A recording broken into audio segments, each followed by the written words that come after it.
Bonjour mesdames et messieurs et bienvenue à Perspective. Je m'appelle Julian Paparella. Ce matin, place Saint-Pierre, dans son audience générale, le pape François a continué ses catéchèses sur la miséricorde en réfléchissant sur le premier miracle de Jésus aux nonces de Cana. Ce miracle, a expliqué le pape, illumine tout le mystère du Christ et ouvre le cœur des disciples à la foi.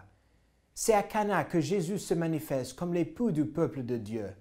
Il inaugure les noces qui s'accompliront dans le mystère pascal, a-t-il affirmé. Il se lie à ses disciples par une alliance nouvelle et définitive, une alliance d'amour, un acte de miséricorde avec lequel Jésus nous a unis à lui. Écoutons un extrait. Et comment est-il possible de célébrer le mariage, la fête, s'il manque ce que les prophètes indiquaient comme un élément typique du banquet messianique? L'eau est nécessaire à la vie, mais le vin exprime l'abondance de la fête et la joie de la fête. C'est une fête de mariage. Et là où s'il n'y a pas de vin, les nouveaux mariés ont honte. Hein? Ils ont honte de ça. Est-ce qu'on peut s'imaginer de terminer la fête de mariage, de noces, en buvant du thé? Ce serait une honte.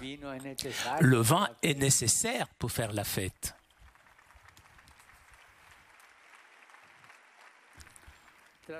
À Cana, les disciples de Jésus deviennent sa famille. Et à Cana naît la foi de l'Église. À ce mariage, nous sommes invités parce que le vin nouveau, afin que le vin nouveau ne manque plus jamais. Toujours au Vatican, aujourd'hui s'est terminée la 15e réunion des 9 cardinaux qui conseillent le pape François sur la réforme de la curie romaine, le gouvernement de l'Église universelle.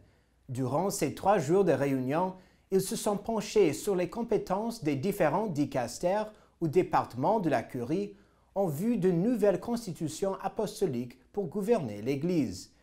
Ils ont notamment proposé la création de nouveaux dicastères réunissant tous les efforts caritatifs de l'Église. Ce dicastère se concentrera sur le pôle central de la charité, justice et paix et intégrera les compétences des conseils pontificaux, justice et paix, cor unum, pour la pastorale des migrants et pour les services de santé.